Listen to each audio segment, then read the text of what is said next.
Afternoon today. Towards the north and northeast of that is brighter, but with a scattering of blustery showers, whereas across southern England, particularly down towards the southwest, plenty of sunshine, just a gradual influx of cloud as we head through the day here.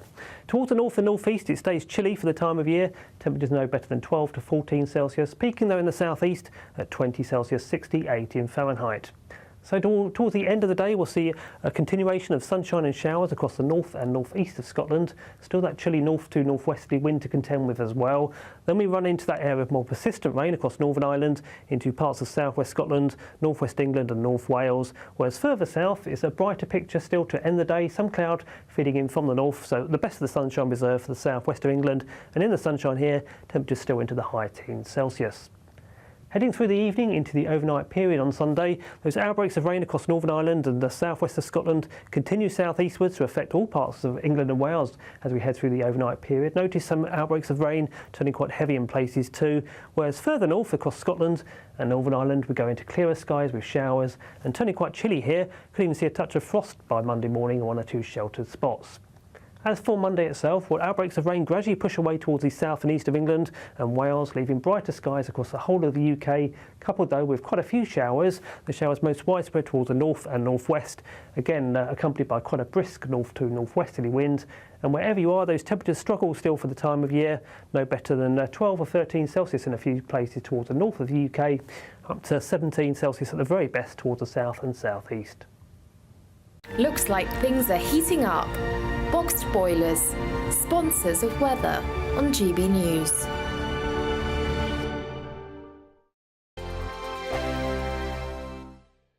Hi there, I'm Michelle Dewberry and I'm going to take a second to tell you all about my show, Dubes & Co. We start off with the issues of the day. We then bring in both sides of the argument. We get rid of the disrespect. And then you throw me into the mix. And trust me, I'll tell it exactly how it is. And then, of course, the magic ingredient, you at home. We mix it all together and what have we got, in my opinion, the best debate show in town. Monday to Friday, 6 till 7 on GB News, Britain's news channel. This is GB News, Britain's news channel. Mervyn Kirsch was a boy when the war began. By D-Day, he was trained and ready to fight after years waiting. It was taking a long time. I suppose I was an agitator. He remembers reality unfolding to the sound of thumping guns. In the morning, about 5 o'clock, they woke me up to say we were going towards France now, and I could see the outline in the dawn. And I could hear couldn't see, but I could hear the shells, big shells going overhead both ways. Nobody was bothering to fire at me, which was quite good. Then I began to feel nervous, and I realised it's not just an adventure, it's actual world war. Mervyn served in the Ordnance Regiment. His job was to get supplies like ammunition and vehicles onto the beach. When an advance party, including some of his friends, were destroyed, Mervyn stepped up. The head of me went to a reconnaissance unit. We were supposed to go on D+6. The reconnaissance unit was going D+2 to find a suitable site for 200 drivers and 1,000 vehicles, which we were going to stock, all kinds. They went across, but they didn't get across. They were torpedoed, the only boat torpedoed that day. I was put on a boat that night, any boat, going across, and told to find a suitable site for vehicles and men. So I just crossed over and I landed, got to the top of the cliff and just, with a strange driver in a tracked vehicle, told him just to drive down one of the roads and see what we can find. The People's Channel. Every Saturday, 10 till 12, we'll bring you all of the news that you need to know. We'll also remind you that there is so much to smile about. It's my favourite time of the week. I get to relax, enjoy some light-hearted stories, and let Ellie teach me about fashion too. That's Saturday Morning Live, every Saturday, 10 till 12. Only on GB News, Britain's news channel. I'm Michael Portillo. This is GB News, the People's Channel, Britain's news channel.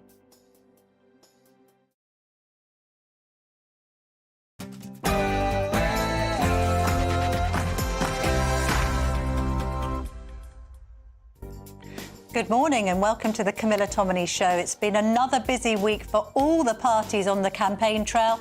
2 weeks down, another 4 to go until we know who'll be forming the next government as the Prime Minister Rishi Sunak tries to recover from his D-Day debacle. I'll be asking the Work and Pension Secretary Mel Stride what he makes of the latest catastrophic polling for the Tories. Shadow Attorney General Emily Thornberry will be joining me. I'll be asking her about Labour's tax plans and why she thinks the PM is a liar. Chairman of Reform UK, Richard Tice, will be here having sidestepped, or been sidestepped for Farage, I should say. Are they now on course to push the Tories into third place? Polling looking very positive for Reform this morning. On that note, I shall be speaking to top pollster Scarlett Maguire and delving into all of the political parties' chances at the ballot box. And Nigel West, the military historian and author, will reflect on D-Day as well as discussing his new book on espionage. I spy a jam-packed 90 minutes of punchy politics ahead this morning, so do not even think of going anywhere.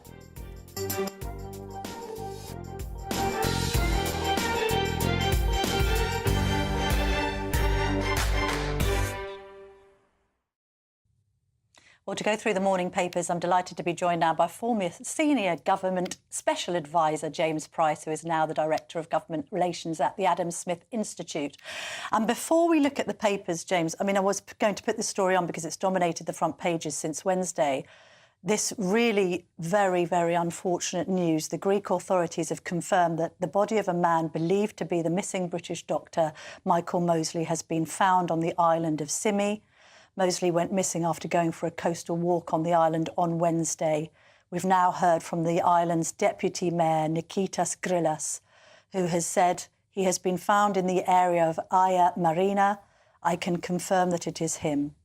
That comes on the 5th day of a massive air, land and sea operation to find the TV presenter and health guru who popularised intermittent fasting and designed the 5-2 diet. He was 67. He's got 4 children who all went out there this week to join the search. Dr. Mosley's wife had spoken about how unbearable these last few days have been, and now we get this news. It's just absolutely horrific, isn't it, James? I don't really know what to say or how to react in any way other than to express sincere condolences to Dr. Mosley's wife and his 3 children. What an awful, awful thing to have happened. Yeah, absolutely right. Unfortunately, most of us can never know what that feels like, and the awful sort of finality of finding a body and the process of confirmation. It brings some sort of beginnings of closure, but at the same time, it is that loss of all hope as well that is just such a gut-wrenching feeling. And I suppose the outpouring of worry and concern goes to highlight that this man has done an awful lot to try and help people live happier, healthier lives, which is, as legacies go, it's a pretty good one. Very good one. He'd be hugely missed, very, very well respected. I'm sure GB News will be bringing you more news of developments as they proceed throughout the day in Greece to carry out all of the necessary checks that are needed to confirm this very, very sad news.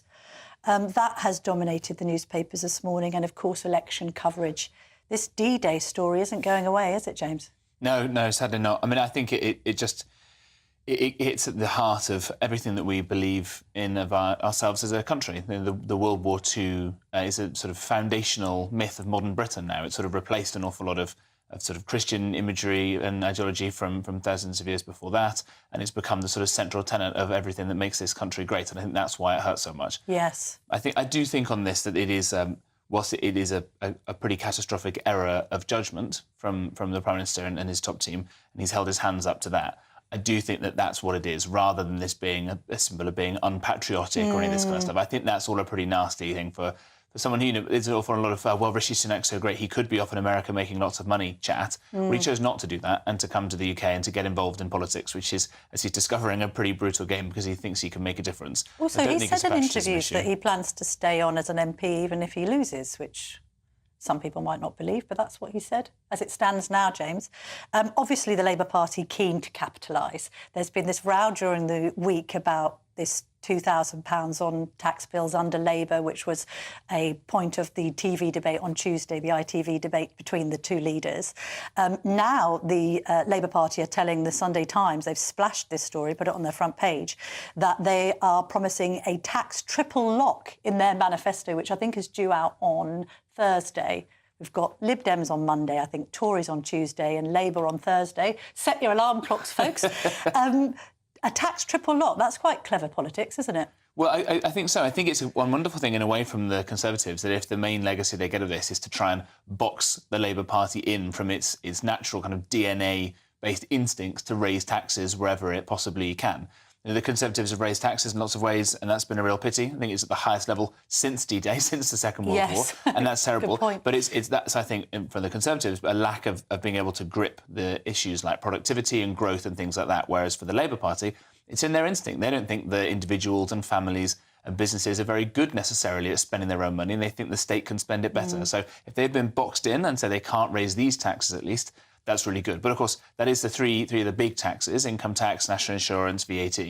But there are all kinds of other taxes as well, there right? are, Everybody watching now who might be in the background also booking a holiday, they pay extra taxes on those aeroplane flights, pay extra taxes on all sorts of other things Green that get us in other ways. Oh, so many green taxes Lots of these stealth days. taxes in the background, buried into budgets. And what will happen to those? They'll all go up as well. I shall ask Emily Thornberry this. She'll be on a little later on the show. I shall be asking her, well, if you're not going to put tax up, how are you going to pay for everything? Quite. Also a question I'll put to Mel Stride, by the way. The Mail on Sunday have done a little bit of an expose on Labour and have made suggestions that there are some aspects of the Labour Party, some caucuses that want the Labour Party to be closely aligned with the EU in the future.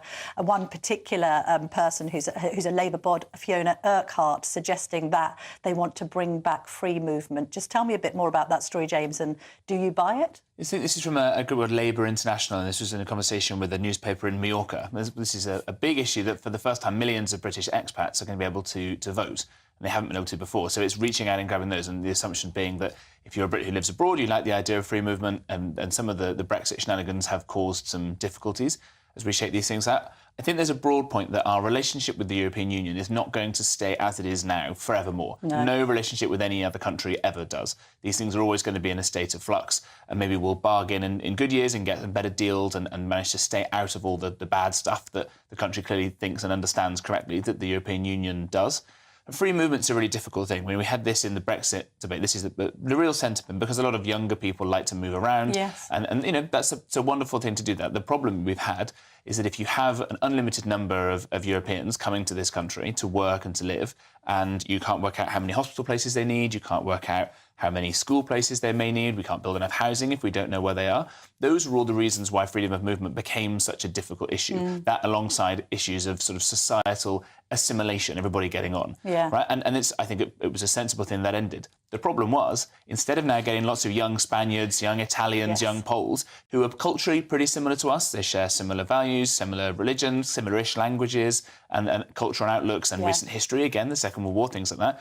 And we replaced it not with higher wages for Brits, not with cool automation and robots and exciting things like that. We've just been pumping it with more cheap immigration from other parts of the world. So we've not fixed that problem. And we've not even got people who are quite as culturally similar to us. And we've seen, everybody with 2 eyes to see, has seen the kind of assimilation problems we're seeing up and down the country now. And if they were going to go back to having lots of young Europeans as well, the numbers are just going to go up and up and up. And the numbers game, you know, take back control of our borders. Well, not quite, because 2 million people have come in the last Parliament alone, we read. Right. On the EU and this closer alignment with the EU under Labour, I find it intriguing because the European elections are going on as we speak, and we've had some. It started, didn't it, last Thursday? It finishes, I think, tonight, and then we'll get the results on Monday. There's this prediction that there's going to be a surge in so-called far-right parties. Not everyone agrees they're far-right, but that's how they're described by the press.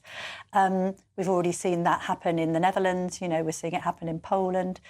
To an extent, we've seen it happen in Italy, and yet the likes of David Lammy and co want to be closer aligned with these continental cousins that don't agree with them ideologically on anything. Yeah, absolutely. I mean, I think it's a wonderful irony, all this, that sadly, as it looks like the UK is going to be voting in a very left-wing government, the rest of the world, it's not just Europe, is moving on a rightward shift. We'll see a right-wing government in the United States soon. Yeah. We're seeing them popping up across Latin America. And by right-wing, I mean, I think this is a good thing. Someone like Javier Milei in Argentina, cutting taxes and letting people take control of their lives, a good thing. We're seeing the European version of that, as you say, happening all over. Here's an interesting prediction for you. In 10 years' time, will rejoining the European Union be a right-wing issue here in the UK? Because the kinds of cultural problems that we're seeing here, they're seeing much worse on the continent, and the sort of things that they'll be doing to address some of those are going to look so punitive, look so harsh right now to our kind of soft British eyes. You'll get a lot of trendy lefty Labour types saying, oh, thank goodness we're not part of the European Union, and all the mean things they're doing to secure borders and things like that. Also, the conditions attached to rejoining will be much higher than the conditions that were attached to any reform deal that David Cameron tried to negotiate. These two stories are linked, actually, because there's a story in the Sunday Telegraph talking about immigration, and Nigel Farage has said this is an immigration election. I'm not quite convinced of that, because I think people have different priorities.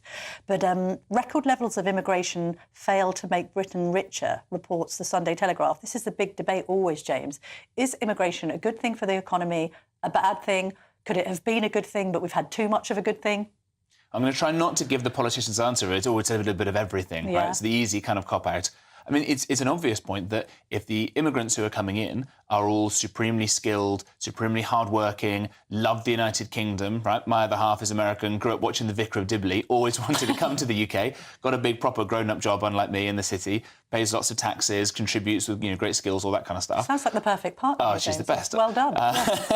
But, so people like that, wherever they come from, if they've got skills and they want to work hard, they want to integrate, that's obviously great for the country. But if you've got lots of people who are coming in and working on low-skilled, low-wage jobs, because Brits either won't or can't work at those kinds of salaries and won't be willing to work in those kinds of conditions, and that is then preventing companies from investing, again, I keep saying this, in cool, we can make Britain a cool, exciting, modern country with robotics that pick fruit and things like that, and all kinds of exciting stuff. And instead we're going the other way because immigration is so cheap. And so you used to get your car washed by a cool drive-in machine, and now it's a bunch of chaps doing it by hand because it's cheaper to do that. And we're actually going backwards in the UK on some of these things.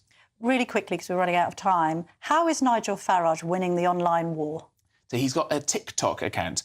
Now, I think that TikTok is Chinese spyware and that we should probably ban it because it's melting teenage kids' brains. The government loves TikTok now, much to Ian Duncan Smith's dismay. But he's doing fabulously well on this. Yeah, he's ahead of all of the other leaders, isn't he? This is according to the Sunday Times, on TikTok, on Facebook and on Twitter, I think. I think that's right. And again, it's just because the guy is pretty unvarnished, as GB News viewers will know, says what he actually thinks. Yes, right? And if you want who'd have thunk it? Well, if you want to have a personality-led election, it helps to have a great, exciting personality, right? But do you agree with the influence of social media these days? You've been around the block a bit, you've been in number 10. I mean, is it more about the air war than the ground war?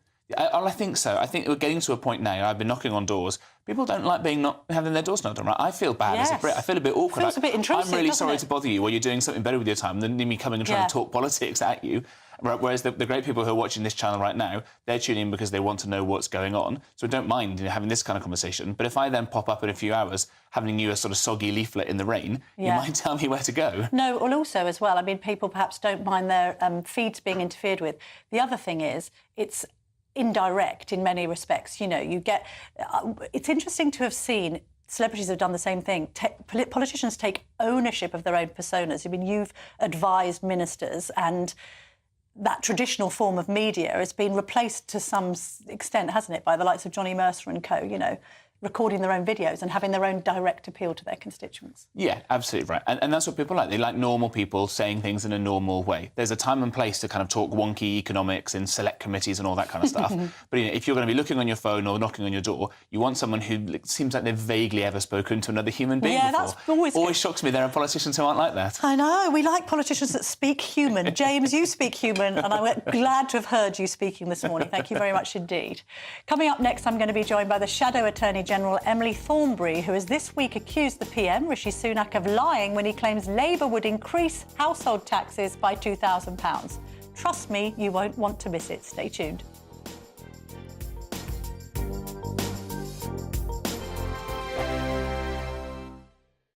Hi there, I'm Michelle Dewberry, and I'm going to take a second to tell you all about my show, Jubes & Co. We start off with the issues of the day. We then bring in both sides of the argument. We get rid of the disrespect. And then you throw me into the mix. And trust me, I'll tell it exactly how it is. And then, of course, the magic ingredient, you at home. We mix it all together, and what have we got? In my opinion, the best debate show in town. Monday to Friday, 6 till 7 on GB News, Britain's news channel. This is GB News, Britain's news channel. This is about the Biden administration kind of resisting calls from Harry's lawyers whether or not this ongoing thing about releasing his visa records over the alleged, in Spare, he admitted to taking, remember his memoir Spare? He admitted to taking cocaine, marijuana and magic mushrooms. And a lot of people are saying, was he honest and truthful in his application, in his visa application? You have to say, have you taken drugs? He said no, and then in Spare he said yes. So I think this is absolutely fascinating. They're saying they can't release these records because there is a stigma attached to law enforcement records. Yes, there's a stigma attached to that, but then don't say... everybody else, if you write yes on a visa application, you will be chucked out of the United States. You will be denied entry. So I think this is fascinating that on this issue of whether there is a stigma for Harry or not, he can have his law enforcement records not released into the public domain. The bottom line is, do we want him back? So what's interesting is it seems to be becoming a political dividing line in the States because Biden is the administration trying to do Harry a favour by keeping them under wraps, but Trump has promised that he will, that the file will be made public if he wins again. Trump's been very strong on this. He said, if Harry lied, then he's out. The one thing about America is their politicians make ours look sane. Which is saying something. I'm slightly confused about this whole story because, OK, sure, Prince Harry has said this. How many pop stars, rock stars, movie stars, like every the difference is, well, I don't think it's just a British. I think millions of Brits, to be fair to them, lie on the form every year. Millions of people from around the world lie on the form every year. Not, of course, I'm not going to name any pop star specifically, but I would be mightily surprised if any hadn't indulged in what... Yes, but of course they haven't given written evidence in their biography that they have, and that's the difference. Britain's election channel. I'm Patrick Christie's. Every weeknight from 9, I bring you 2 hours of unmissable, explosive debate and headline-grabbing interviews. What impact has that had? We got death threats and the bomb threat and so on. As time passes... She could have said, Storm, you made my argument for me. My guest and I tackle the issues that really matter, with a sharp take on every story. It went everywhere. Something practical could be done. Or I can become something different. Patrick Christie's tonight from 9 p.m, only on GB News, Britain's news channel.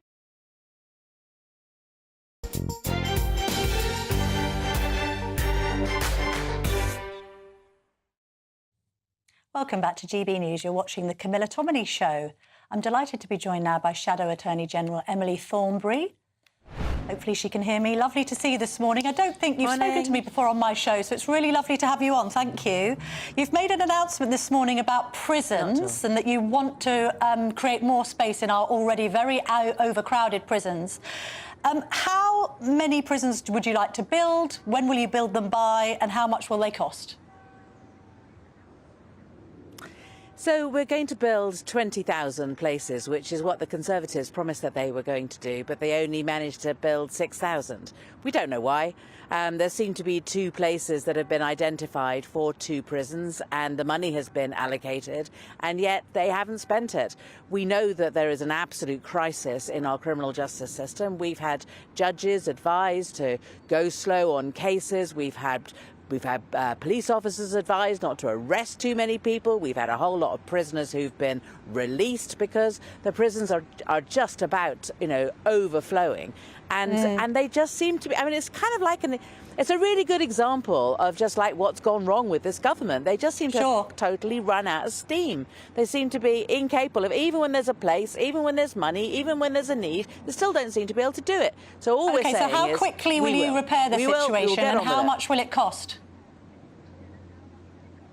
So it's going to take a while, obviously, as with everything else in relation to this government, because they, you know, because the place is just such a mess. So there are 2 sites that have been identified, and we will make sure. And Shabana has spoken this morning about this, who's the shadow Justice Minister, and she's spoken about it already, and she has said there are 2 sites that have been identified, and her first priority will be making sure that those prisons are actually built, and we need to get on with that, and then we will need to find further sites. And what we're saying is we will use this money that the government identified, and then we will also, if necessary, we will make sure that the Secretary of State takes control of the planning process, because this is a matter of national priority. We cannot allow our criminal justice system to fall over in this way. OK. The other area of public life which is overcrowded are state schools, Miss Thornberry. Now, Labour is proposing to put VAT on school fees. I've asked so far on this show 4 shadow ministers to answer this question, and I haven't been able to get an answer. So I'm really hoping, fingers crossed, you'll be able to answer it. If there is this predicted exodus from the private sector into the state sector come September, when the polls are saying it's likely Labour will be in power, where will you accommodate those private school pupils? Will the party have to be building temporary classrooms? You'll have to find more school places, won't you? Probably upwards of 5,000, 10,000? So, first of all, I think that the private education sector are exaggerating this claim of the number of people who will leave private education. If you look at the way in which fees have gone up over the last few years, they have gone up exponentially. So adding VAT to it, of course it will increase fees, but you know, they have gone up hugely over the last few years, and yet people have still been able to afford to send their children there. So I do question, you know, the numbers that the private sector are putting forward. It's not the private sector, though, is it? It's the IFS. VAT. The IFS have predicted up to 40,000 private school pupils will go into the state sector. That's an independent body. All right. But nevertheless, there are places. I mean, listen, there are places in the secondary schools and primary schools in my area, and certainly in central London. So if they live in central London, there are plenty of places available. They don't need to worry about it. I've spoken to constituents of mine who are concerned. Well, if they are concerned, then they will join the state sector. And what we need to do, what I need to do as a politician, is make sure that the state sector provides schools that are outstanding, that actually people don't want to send their children anywhere else than to the local state schools, because the local state schools are fantastic. That's what we need to do. Agreed, but Labour have criticised. Hang on.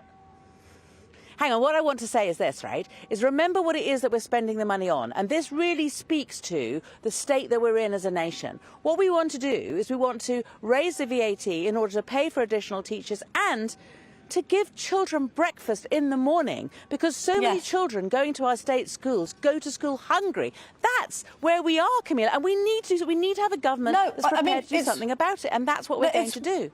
It's worthy aims, but the criticism of the policy is that it's going to be pushing more private school pupils into already overcrowded state schools. The Labour Party has made quite a meal of this. They've said that schools are overcrowded and that the quality of these schools need to rise.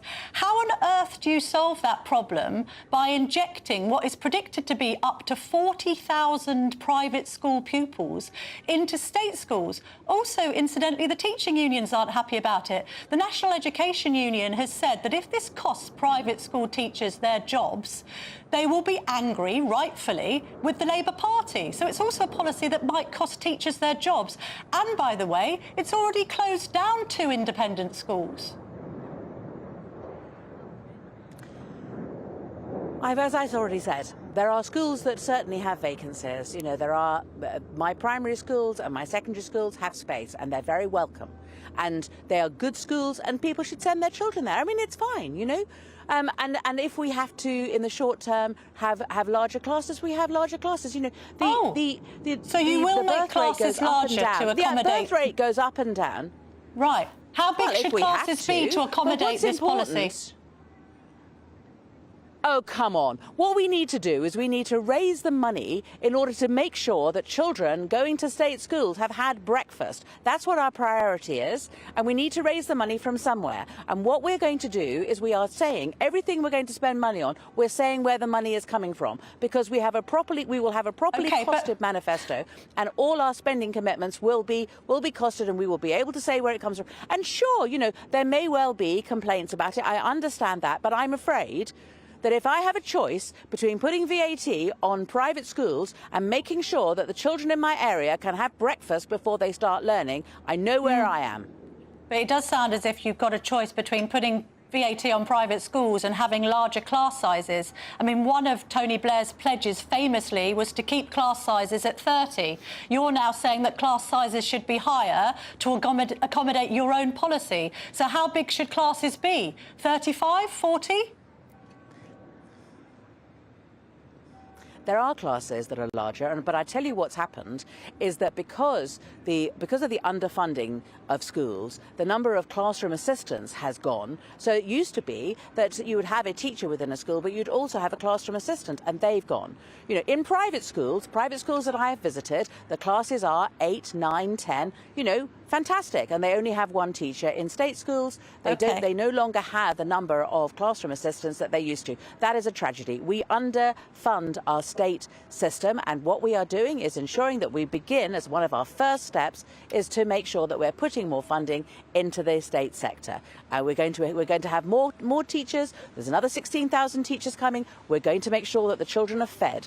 You know, it's not you know, it's not much to ask. And if it means putting VAT on private schools, I mean, the question is, right? No, wait, and let me just say this. The question is it appropriate in these circumstances for, you know, for schools such as in Eton or Winchester or whatever to be seen as a charity, and that therefore they should not be paying VAT on the huge fees that are already charged? I mean, honestly, the counter argument to that, Ms. Thornberry, the counter argument to that is it might be counterintuitive to be punishing the private sector and then end up punishing the state sector too, because it's so overcrowded it can't accommodate the extra pupils. We're fast running out of time. Quick yes, no answer. Well, I mean, that's your point of view. I don't agree with you. You know, we love agreeable disagreement on this channel, Ms. Thornberry, so I'm glad that we've had this conversation. We're going to have to leave it there, I'm afraid, because we are fast running out of time, but I do appreciate you. You're the first person, to be fair to you, have given an answer to that question beyond rhetoric, so I do thank you, and thank you for joining me this morning. It's a pleasure. Coming up next, I'm going to be speaking to Mel Stride, the Work and Pensions Secretary. Has the PM recovered, or will he recover from his D-Day blunder? Stay tuned.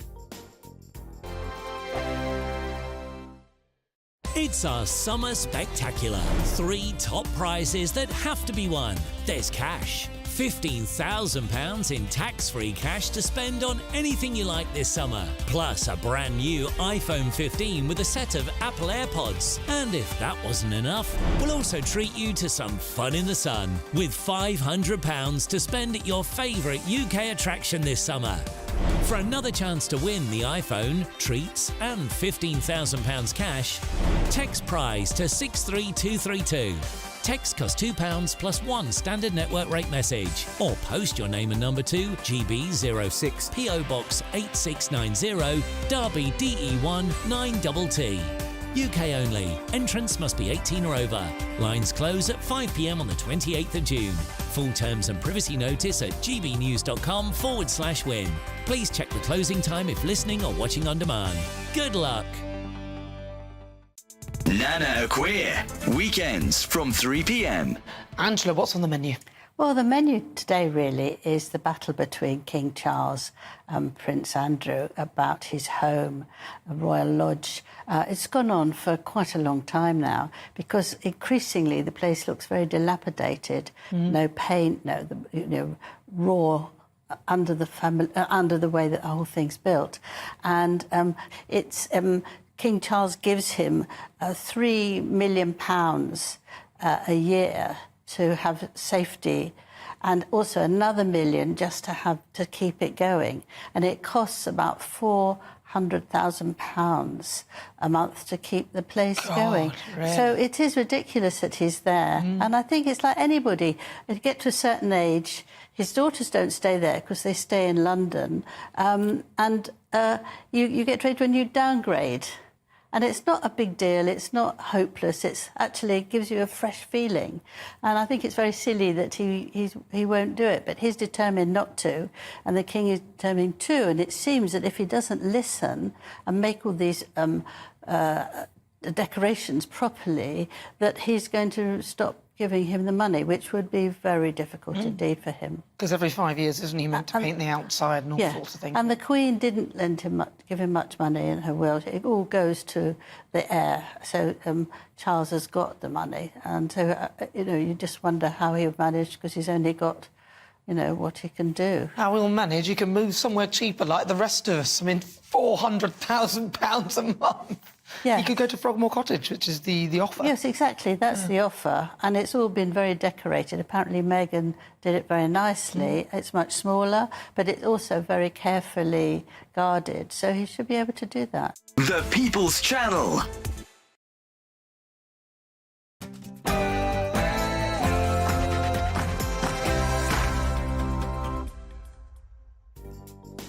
Welcome back. Much more to come in the next hour. I'm going to be joined by the Work and Pensions Secretary Mel Stride and Reform UK's Chairman Richard Tice. But first, here's the news with Theo Chikomba.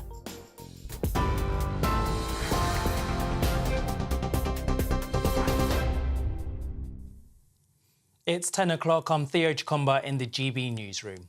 A body has been found in the search for TV doctor Michael Mosley, who went missing on a Greek island earlier this week. The Deputy Mayor has confirmed that the body was found in a cave off a rocky area beside Agia Marina.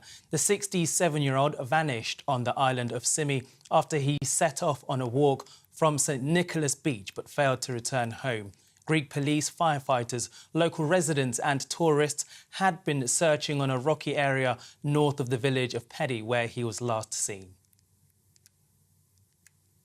The Conservatives are to set out a plan to save around £12 billion a year by tightening the criteria for those who claim benefits. It would see more people told to find work, including some who receive disability payments. The Prime Minister has also pledged to tackle what he's called sick note culture. It would mean GPs are no longer able to sign people off work without specialist workplace health professionals, given the responsibility instead. Labour called it a vague promise that won't get Britain healthy or bring benefits under control. Meanwhile, Labour is pledging to alleviate some of the pressure on overcrowded prisons with a plan to add 14,000 new places. It would see some prisons classified as sites of national importance, so ministers can take control of planning decisions. It comes after some inmates were released early due to severe overcrowding across the prisons system. The government previously promised to deliver 20,000 new prison places by the mid-2020s. Just 6,000 have been created so far. Shadow Attorney General Emily Thornberry told GB News the problem is getting worse. There seem to be 2 places that have been identified for 2 prisons, and the money has been allocated, and yet they haven't spent it.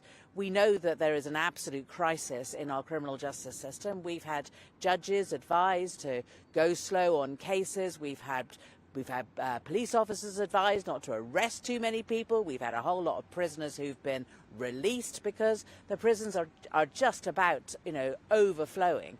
And they just seem to be, it's kind of like it's a really good example of just like what's gone wrong with this government. They just seem to have totally run out of steam. Time spent waiting for an ambulance would be cut under a plan set out by the Liberal Democrats.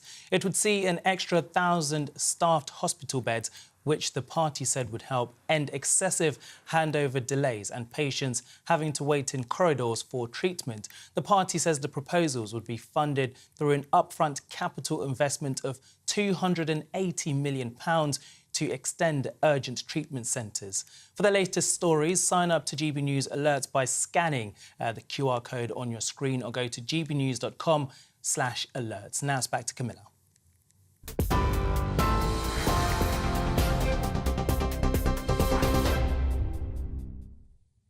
Thanks, Theo. Welcome back to the Camilla Tominey Show. Right, what have we got coming up? In just a minute, I'm going to be speaking to Work and Pension Secretary Mel Stride.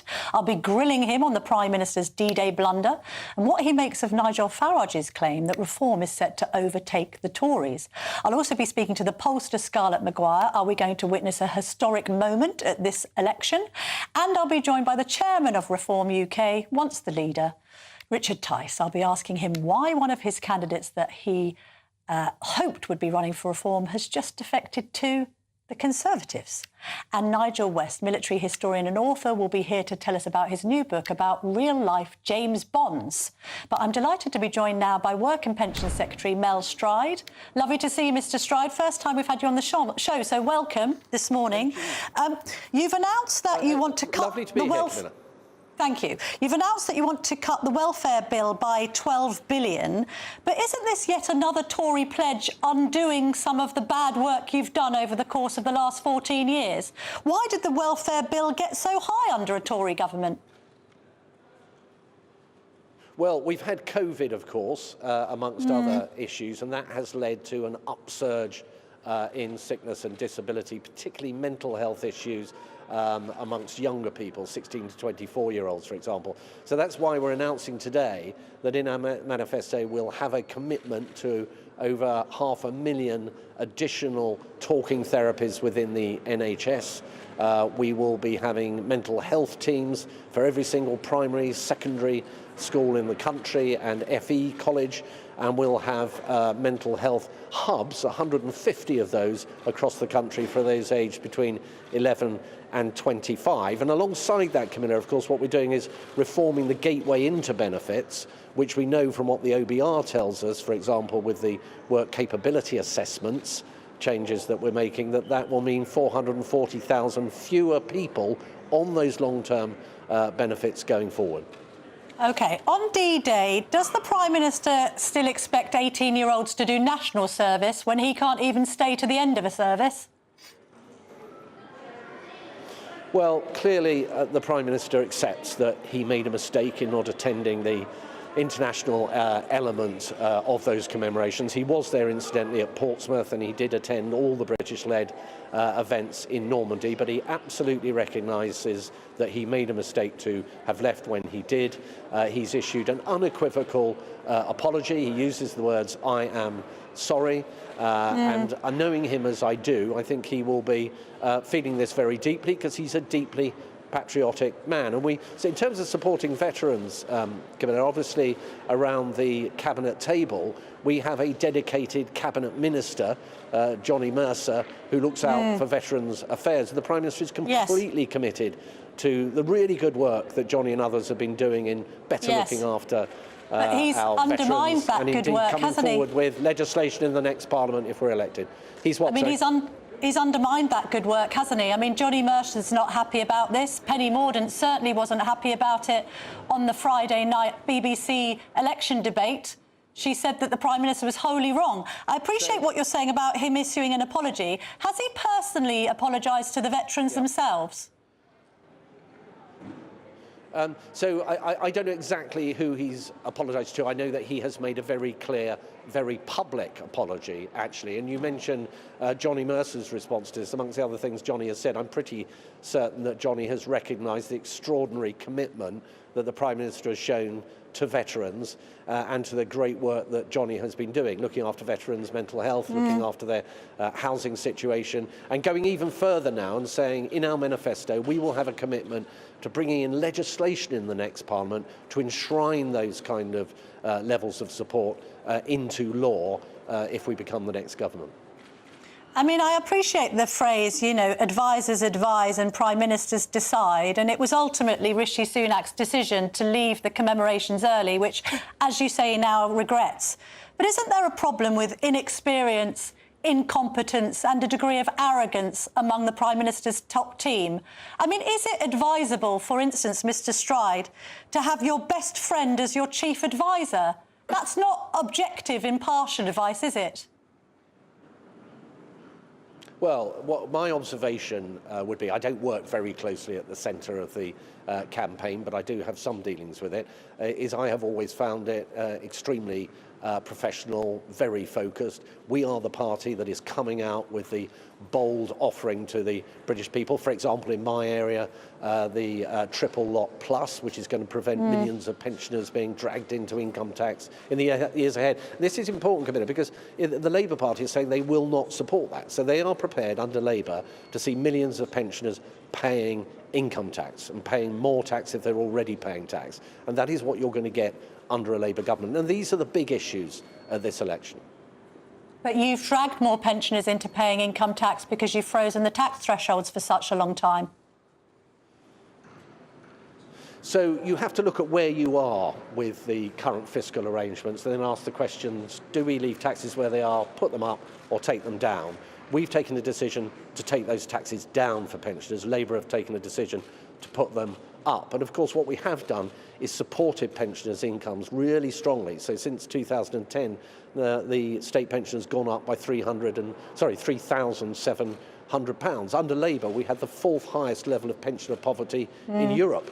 And that's because they gave us a 75p increase for pensioners. So you know what you're going to get under us, pensioners being out of tax, and you know what you're going to get under Labour, people paying more tax, including pensioners.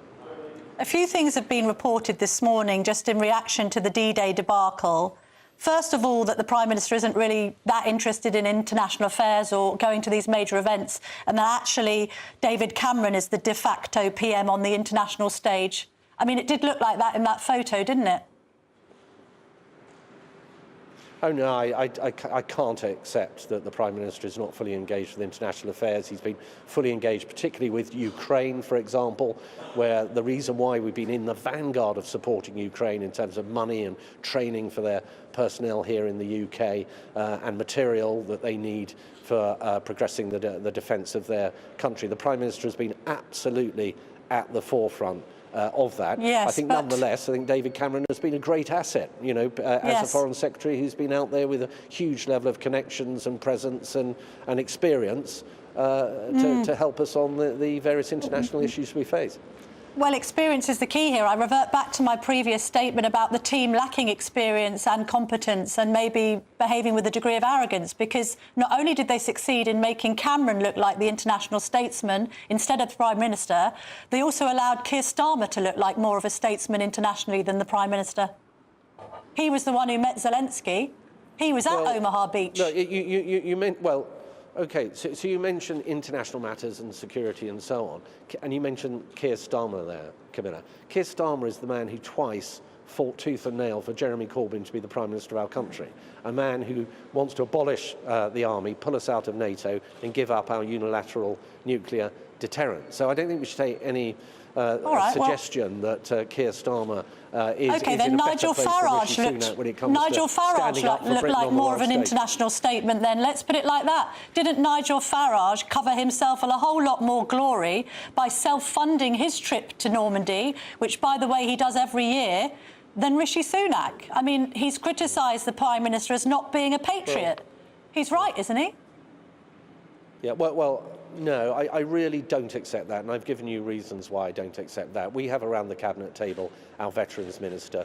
The Prime Minister cares very deeply about veterans. He is an absolute patriot. I've known him personally now quite well for a number of years, and he's a patriot to his core. And that's why he will be feeling what has happened so deeply. I know he will. And that is why he didn't hesitate to step forward and apologise. He accepted that he made a mistake. He made a very public apology, a very clear apology. People often ask politicians to do these things and are often disappointed when they don't. Rishi Sunak stood up and apologised, and you know, because he feels very, very strongly about these matters. OK, Mr Stride, let's just move on to taxation. Obviously, you've made this claim of the Labour Party adding £2,000 to household tax bills. Fraser Nelson of The Spectator has crunched the numbers on the Conservative side, and he's calculated that under Conservative spending plans as it stands, over the course of the next Parliament, were you to win power again, you'd be adding £3,000 to people's tax bills. So isn't it just the case that whoever gets into power, Labour or the Conservatives, the taxpayer will be even more out of pocket?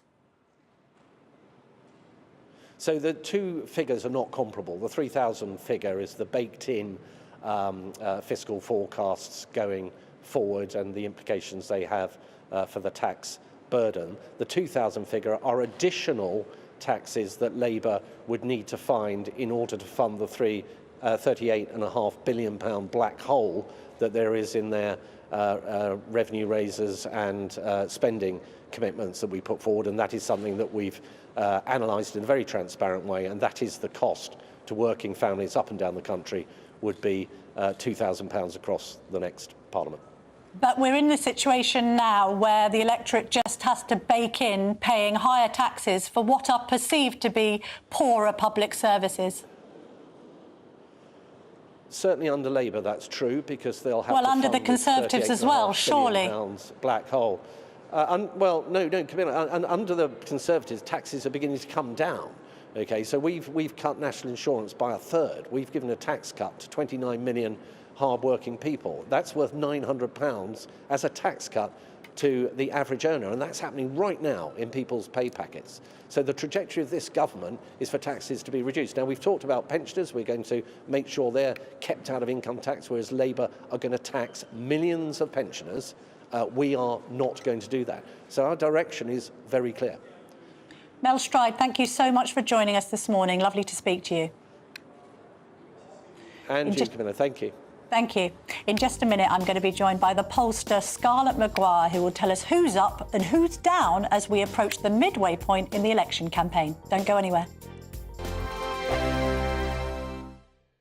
This is GB News, Britain's news channel.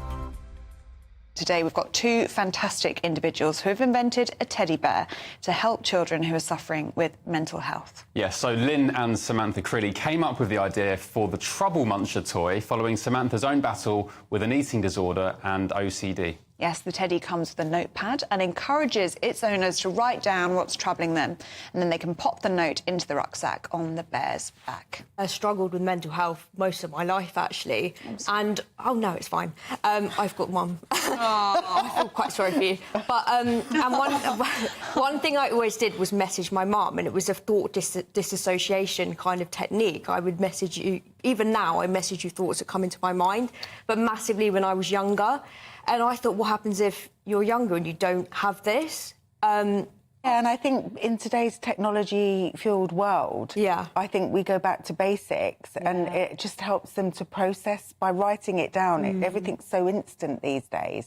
So it's like an indirect way of telling your parents how you're feeling, what you're going through. Such a great idea. What's the feedback been from parents who have got a Trouble Muncher for their kids? What have you got any stories? It's been really good. In one household, he sits on the kitchen side, and I think during the day, the parents, the children put their worries in, or at night, and then they know that their parents will look at it during the day. And it's gone into some schools as well. You'd imagine you'd want one of these Trouble Munchers in every classroom and in every school up and down the country, because children who are being bullied, for example, who feel like they can't tell their parents, they're too embarrassed to talk about it. This is such an important tool, isn't it, for children to communicate that?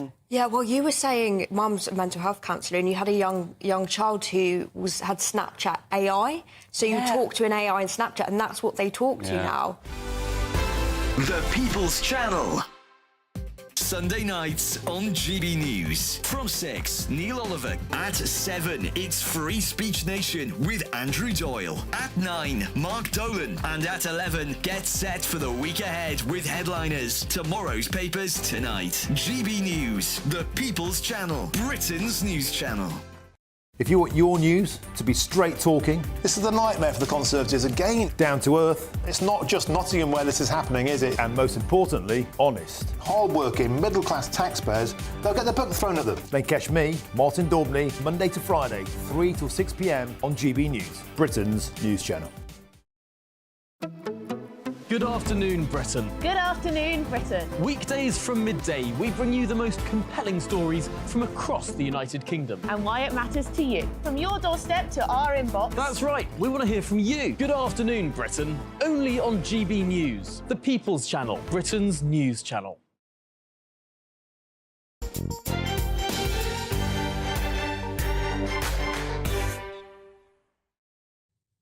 Welcome back to the Camilla Tominey Show on GB News. Lovely to have your company this morning. Now, I appreciate that all the time we're firing different polling figures at you and it gets quite confusing. So I thought we'd get a pollster in to unpick it all. Scarlett Maguire is the Director of JL Partners. Lovely to see you this morning, Scarlett. Do you know what I'm getting confused by, if I can be honest? OK, there's this MRP polling, which seems to be the most sort of cataclysmic for the Tories. All of these suggestions that Labour are going to have a supermajority and the Tories are going to be left to like Liberal Democrat numbers, 40 seats, one poller said this morning, I think. And then some polling that your good selves have carried out, which suggests that, well, at least last week before the D-Day thing, that Labour were only 12 points ahead of the Conservatives.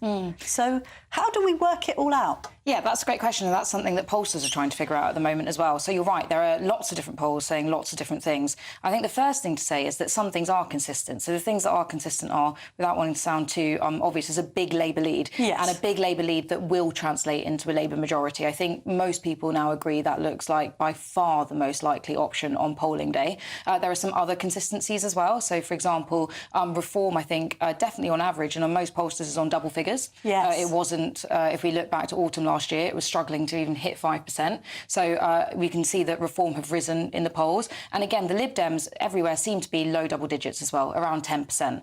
Now, there are some different things going on here. So if we take the first thing about different voting intention polls can have different methods. Now, you're right, we had a poll out a couple of weeks ago that showed a Labour 12-point lead.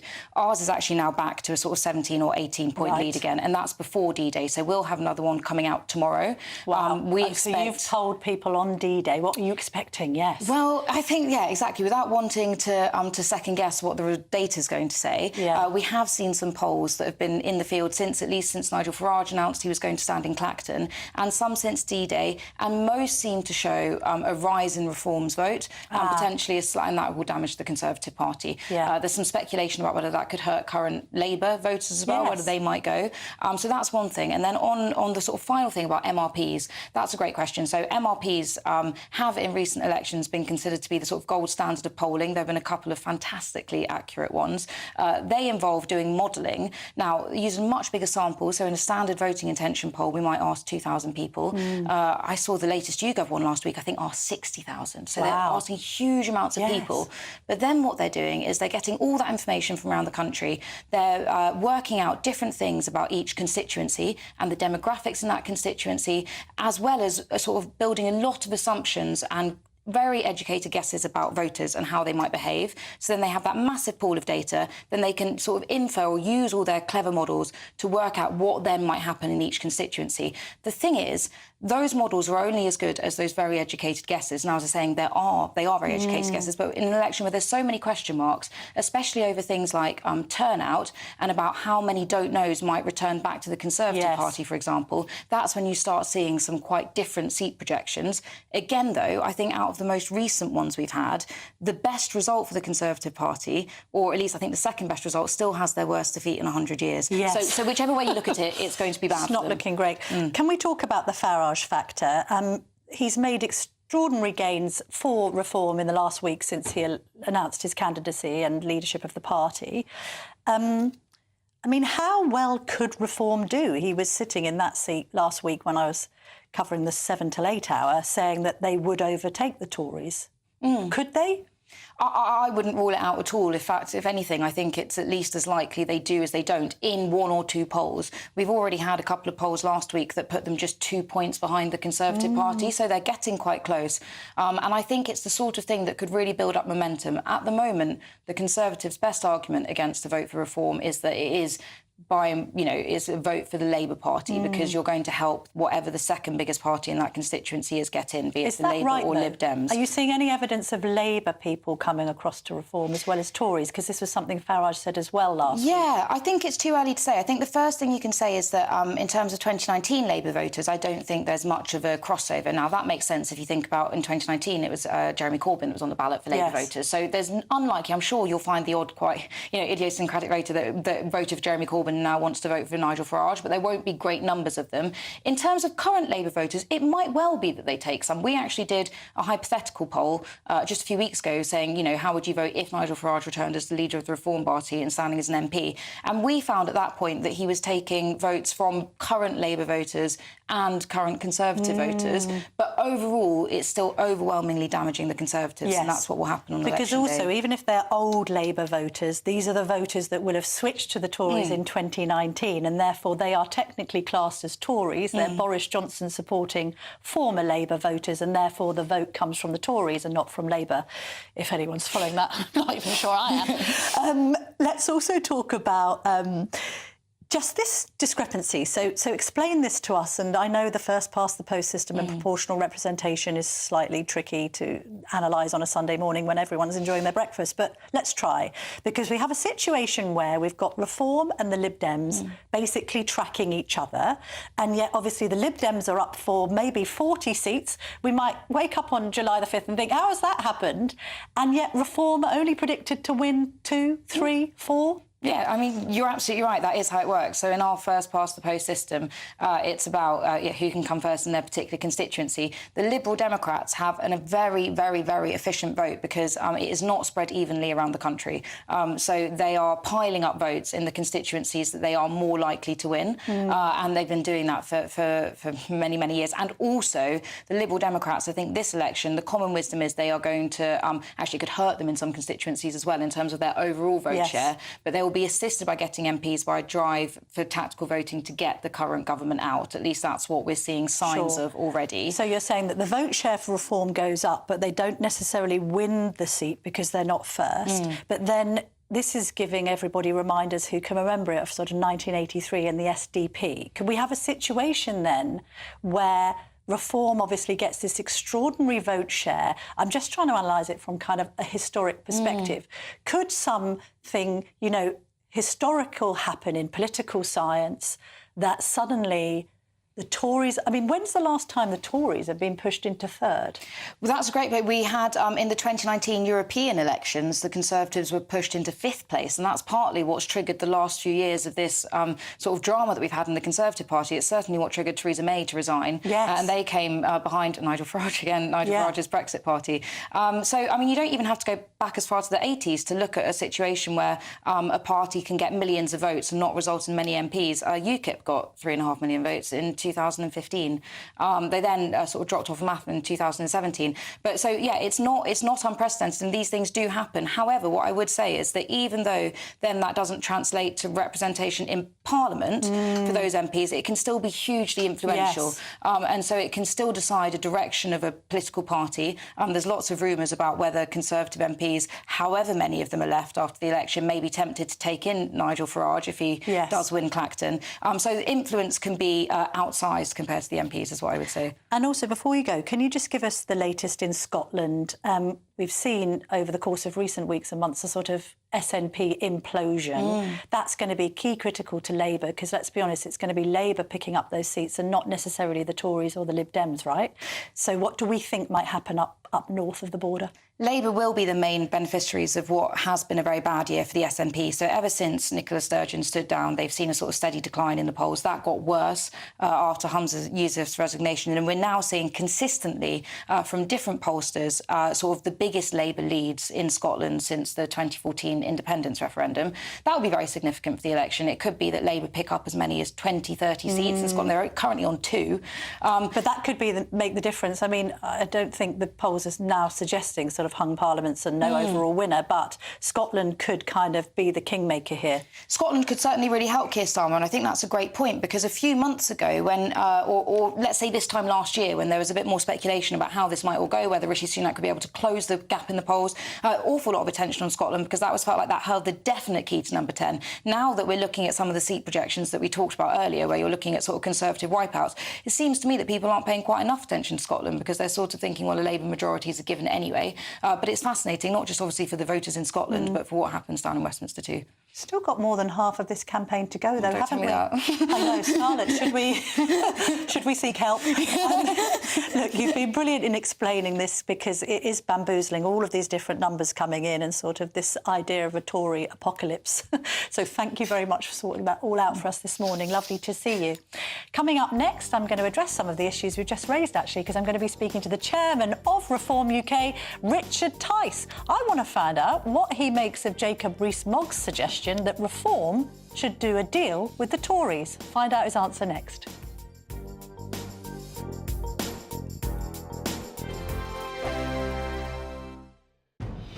Good afternoon, Britain. Weekdays from midday.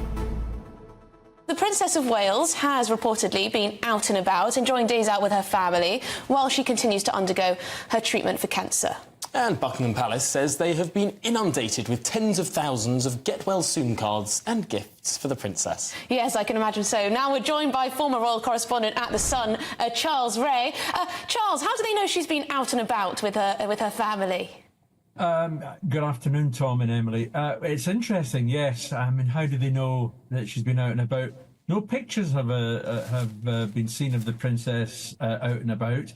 And I'm surprised that with all the people who've got camera phones, that if she has been that out and about, that we haven't seen her. But anyway, we have to accept that that she is out and about. She's with her family, but the palace are making it quite clear, pointing out that this should not be confused with her returning to work anytime soon. There are even some suggestions that she won't return to work probably until the autumn. And there's one suggestion that may not even be till next year. Like her father-in-law, she's not sitting at home with her feet up watching daytime TV. She is actually working. She's actually doing things. And yet, this is a difficult time, of course, for the royal family to navigate everything. The King has cancer, the Princess of Wales has cancer, and we're in the middle of a general election campaign where the royal family have to be very, very careful about where they go, what they do and what they say. Sure. And as you quite rightly say, Tom, I mean, things have had to be cancelled in any case. So during this next 6 weeks, we are not going to be seeing any members of the royal family doing as much as they possibly can or can do prior to a general election. The People's Channel. Hi there, I'm Michelle Dewberry and I'm going to take a second to tell you all about my show, Dubes & Co. We start off with the issues of the day. We then bring in both sides of the argument. We get rid of the disrespect. And then you throw me into the mix. And trust me, I'll tell it exactly how it is. And then, of course, the magic ingredient, you at home. We mix it all together and what have we got, in my opinion, the best debate show in town. Monday to Friday, 6 till 7 on GB News, Britain's news channel. Are the newspapers getting you down? My wife didn't divorce me that month. Struggling to separate the wheat from the chaff? I know that it's a bit of a circus at the best of times. Well, don't worry, Headliners has got you covered. We'll take the burden of reading the day's news, and if we get depressed, who cares? It's an occupational hazard, frankly. That's Headliners on GB News from 11 p.m. till midnight, and the following morning, 5 till 6 a.m. on GB News, the comedy channel. Nah, just kidding. Britain's news channel.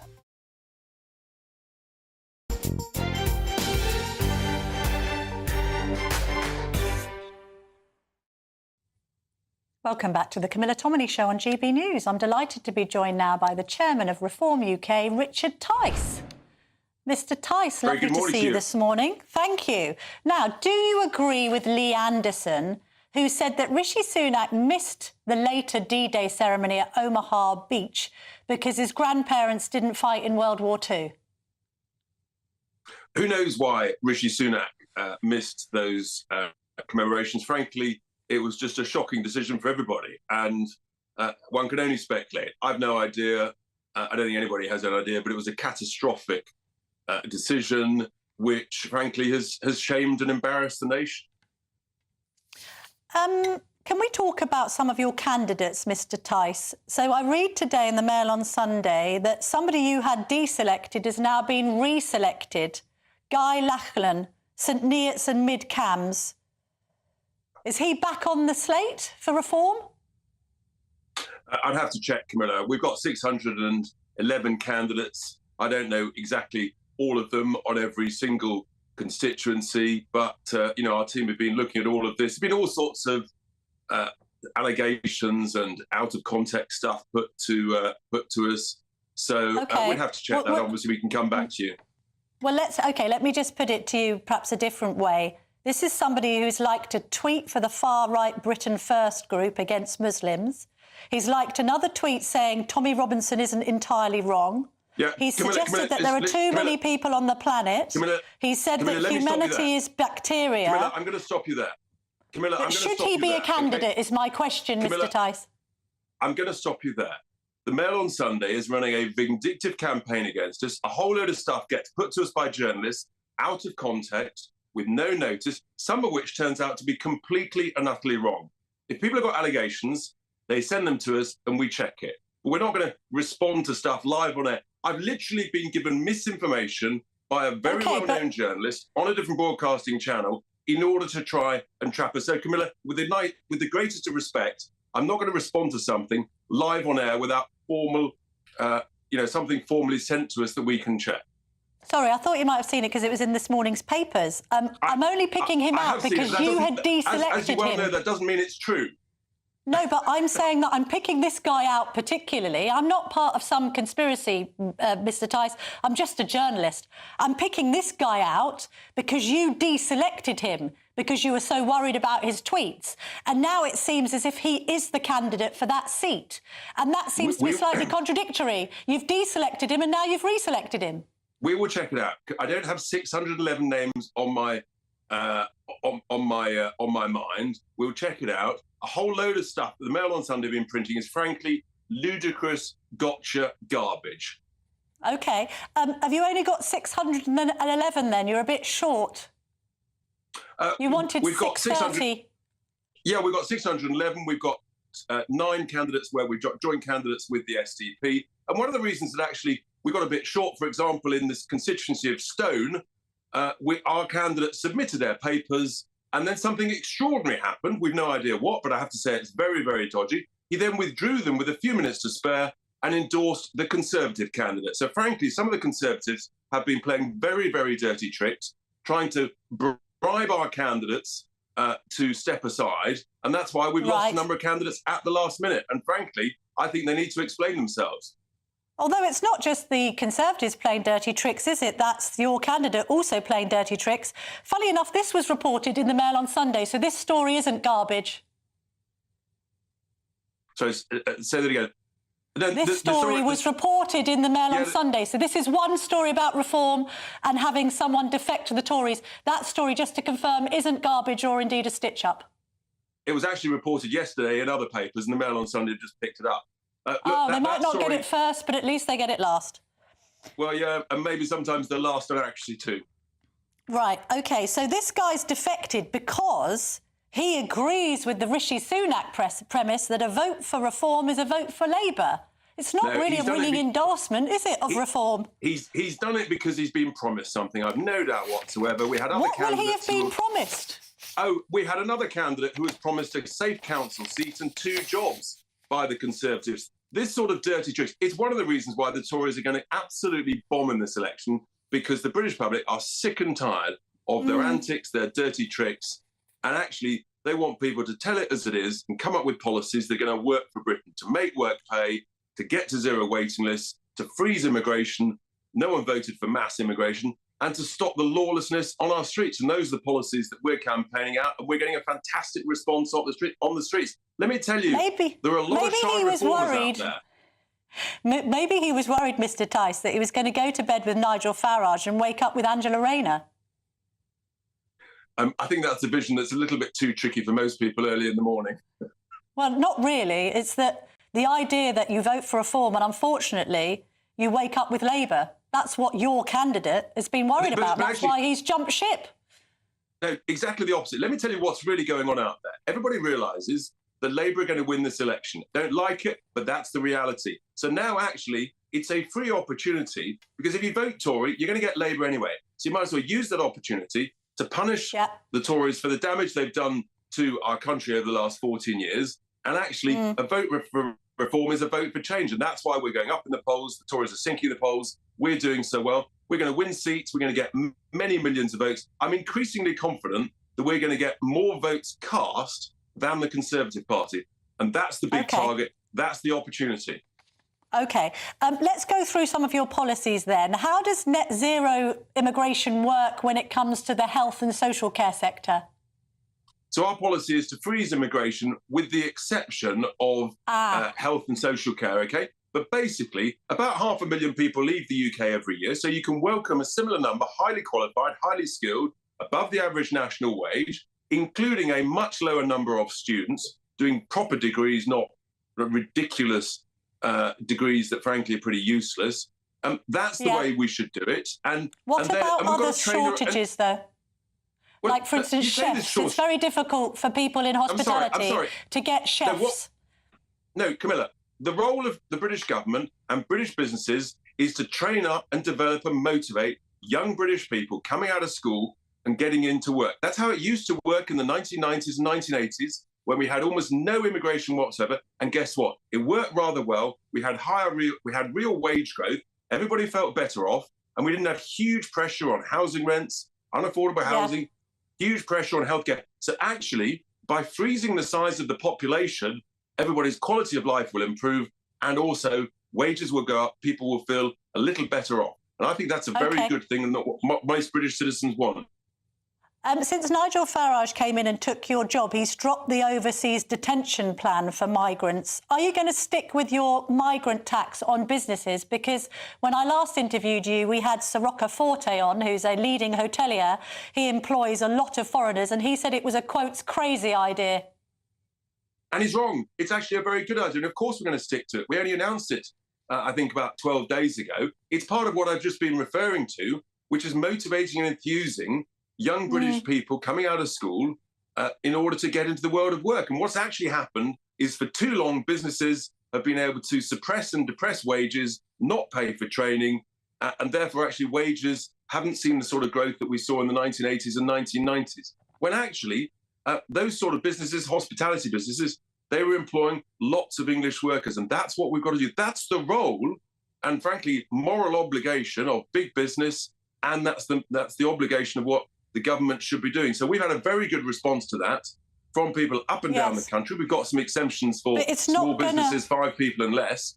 I know, but it's not going to affect. It's not the big businesses that are going to struggle to cope, is it? It's the small and medium-sized businesses that have over 5 employees. I mean, you're talking about businesses with under 5 employees. They're micro businesses. They're not small and medium-sized businesses.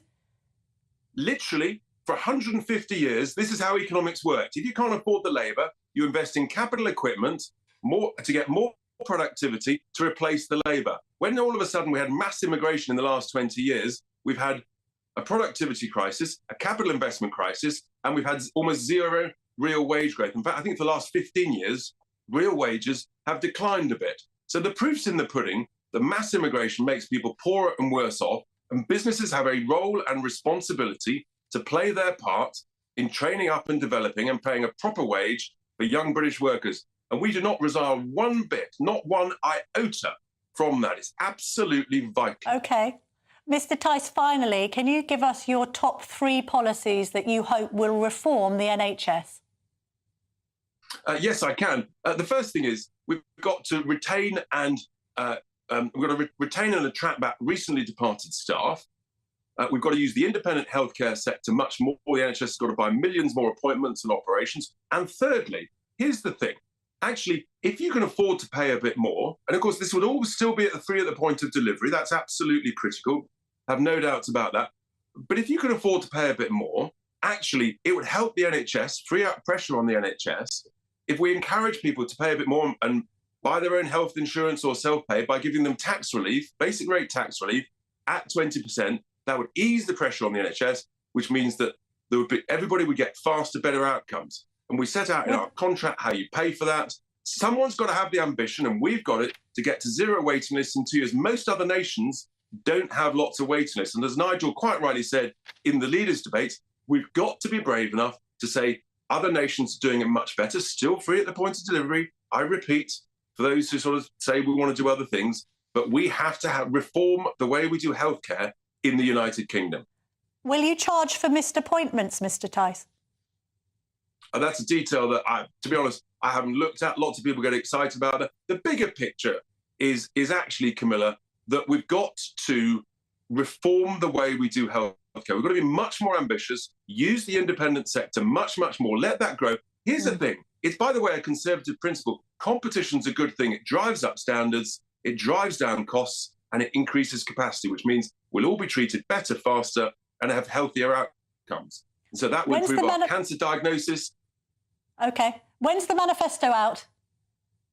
We're looking at about 8 to 9 days. It's a contract, Camilla. It's not a manifesto. Manifestos is full of broken promises. We don't believe in those. OK. All right, Mr. Tice, thank you very much indeed for joining me this morning. Thank you. Coming up next, I'm going to be speaking to Nigel West, the military historian and author. I'm going to get him to reflect on the D-Day bungle by the Prime Minister and also talk about Britain's illustrious history when it comes to espionage. Stay tuned for that.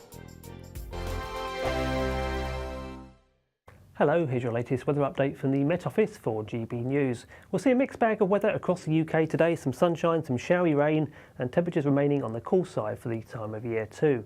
We've got some more persistent outbreaks of rain working their way in from Northern Ireland southeastwards, across southwestern parts of Scotland, into parts of northern England and eventually the north of Wales as we head into the afternoon today. Towards the north and northeast of that is brighter, but with a scattering of blustery showers, whereas across southern England, particularly down towards the southwest, plenty of sunshine, just a gradual influx of cloud as we head through the day here. Towards the north and northeast, it stays chilly for the time of year. Temperatures no better than 12 to 14 Celsius, peaking though in the southeast at 20 Celsius, 68 in Fahrenheit. So towards the end of the day, we'll see a continuation of sunshine and showers across the north and northeast of Scotland. Still that chilly north to northwesterly wind to contend with as well.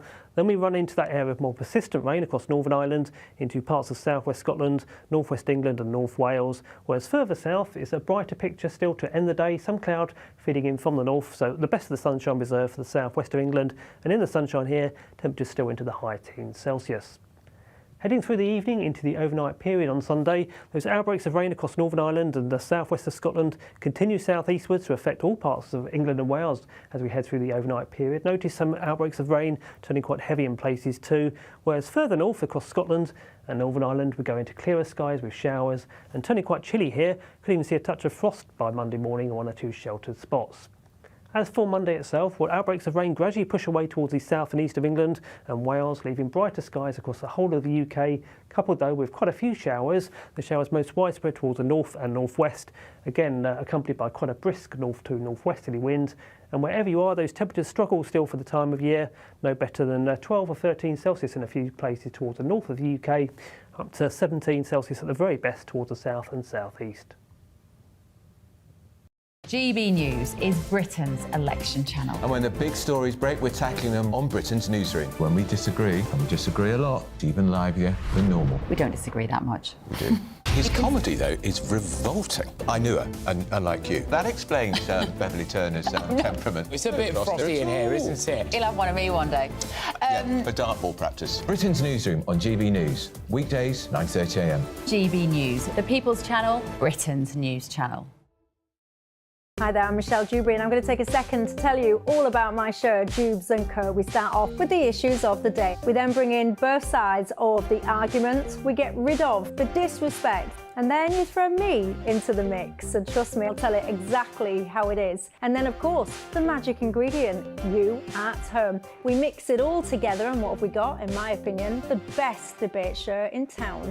Monday to Friday, 6 till 7 on GB News, Britain's news channel.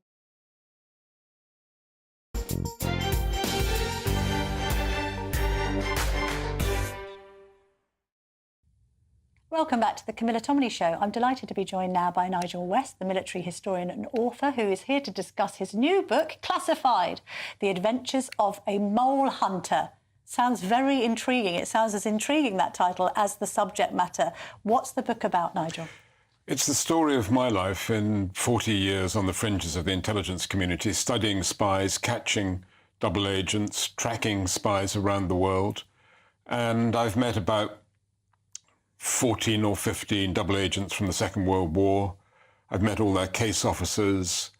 And this has resulted in quite a lot of books, mainly histories of the security and intelligence community.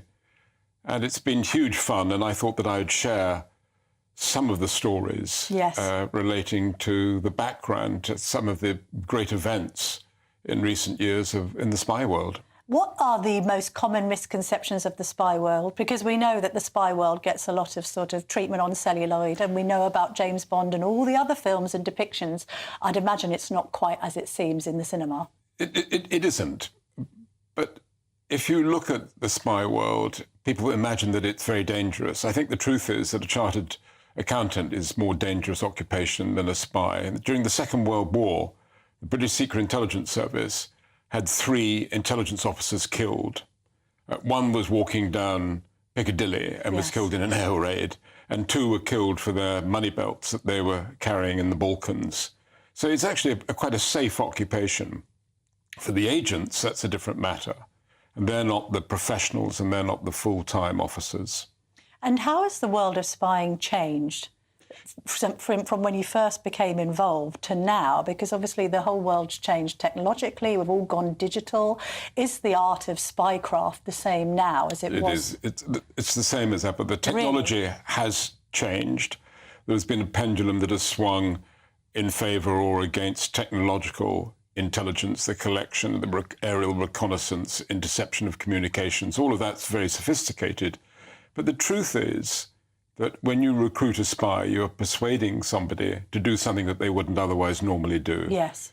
You're inviting them, you're persuading them to betray their friends, their family, their tribe, their religion, their nationality, whatever it is.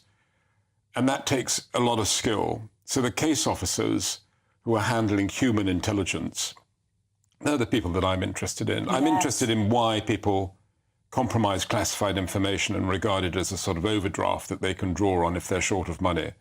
And that tends to happen. And because this is about human beings, the human dimension is all important. And it goes to the heart of loyalty, betrayal, trust, and so on. I mean, I think about what would be the common trait that ties some of the people that you've worked with and written about. On one hand, courage, I would imagine, discretion. Yes, mildly manipulative as well. Psychologically able people. Sociopathic. Yes. And big egos. And I found that with particularly agents and double agents, they've been itching to tell somebody. Yes, they want to be centre of attention, and yet they've lived this life in the shadows. That's intriguing, isn't it? Yes. One of the great spies that I met was a man codenamed Garbo, who was very involved in the D-Day landings and the deception campaign. And what was very curious was that he agreed to talk to me on one condition, and that was that I sat down with his 2 sons and told them what he had done in the Second World War, because he knew that if he told them, they'd never believe him. And I found that very curious. But we're in a golden age of intelligence because of the declassification of documents. We now have access to, I mean, in a D-Day context, the whole of the deception campaign in the months beforehand. Tell us about that, because obviously the Germans were under the impression that the invasion was going to start at Calais, and of course it didn't. It started in Normandy. Well, military doctrine dictated that it should have been 23 miles across from Dover to Calais. I mean, that's obvious. You'd have maximum amount of time for aircraft having cover over the combat zone. You'd be able to capture a port intact. All of the vital things that were necessary. You'd be able to deliver 160,000 troops in good condition in a short distance. The idea of going to Normandy, no ports, very long distance, a huge gamble. And so it was persuading the Germans something that they were really already inclined to believe, which was that the natural, obvious target area would be the Pas-de-Calais. And in September 1944, Garbo was asked, he was the double agent who had been promoting this, was asked by his German controller in Madrid, they're still fighting in France, why haven't they landed in Calais? And Garbo's answer was, well, the Normandy landings went much better than the military commanders believed. What was his motivation, do you think? What was his ultimate kind of driving He had a terrible experience during the Spanish Civil War, and he volunteered his services to the British initially. They turned him down in Spain. Then he went straight to the Germans and said, I'd like to work for Mr. Hitler. Yes. And pretended that he'd got to England. And that's how he became a double agent. He only got as far as Portugal and started fabricating information. We've got about a minute left, Nigel, and I wanted to ask you about sort of modern-day spying. We've seen stories, haven't we, about Chinese spies infiltrating Parliament. Lots, of course, about Russian spies, not least in the aftermath of the Ukrainian invasion. I mean, how real are the threats to particularly our democracy when you look at the Chinese spying scandal? I think in terms of the Chinese, I think it's slightly exaggerated for a variety of political reasons. But people talk about the People's Liberation Army and the threat to Taiwan. You know, the PLA have not actually fought a war successfully. They fought a limited degree in Korea. They lost a war against the Vietnamese.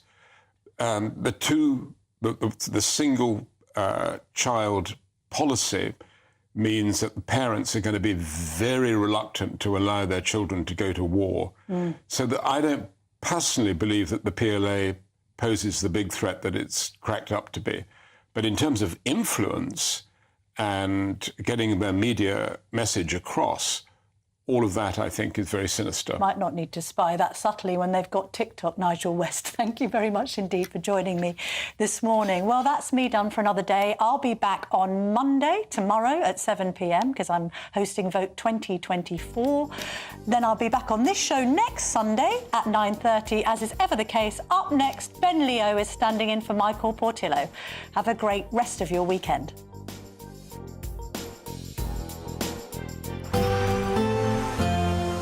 A brighter outlook with Box Solar, sponsors of weather on GB News.